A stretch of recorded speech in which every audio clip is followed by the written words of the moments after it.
Selon France Info Sport, au sortir des 3 derniers matchs de son équipe, Galtier aura pu identifier certaines fissures dans son plan de jeu, jusque-là solide. Les deux milieux, Marco Verratti et Vitinha, si précieux depuis le début de la saison, sont apparus esselés à Haïfa, pas aidés par le repli défensif, pour une fois quasi inexistant de Messi, Neymar et Mbappé.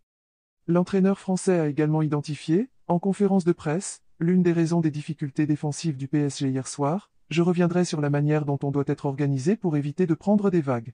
Ce sont des séances qui demandent de l'intensité qu'on ne peut pas mettre car on joue tous les 3 jours. L'entraîneur français peut en revanche se féliciter des performances de Gianluigi Donnarumma. Peu à l'aise dans le jeu au pied et coupable d'une erreur contre la Juventus, le gardien italien a sauvé plusieurs fois son équipe. Irréprochable sur sa ligne, il a repoussé les assauts turinois, un pénalty contre Brest et sorti 4 nouvelles parades à Haïfa. Donnarumma est l'une des raisons qui font que ce coup de mou dans le jeu ne se matérialise pas dans les résultats du PSG. La MNM en est une autre. Même quand ils sont décevants, Messi, Neymar et Mbappé peuvent décider de changer le cours d'un match, comme ils l'ont fait mercredi. C'est un avantage pour nous, il faut savoir en profiter. Mais il faut s'améliorer, il faut qu'on travaille, a assuré Mbappé. Galtier, qui a assuré que les difficultés parisiennes n'étaient pas liées à un problème d'investissement ou de relâchement, ne le contredira certainement pas. L'entraîneur espère que son équipe montrera un autre visage contre l'Olympique lyonnais, dimanche, en Ligue 1, avant la trêve internationale.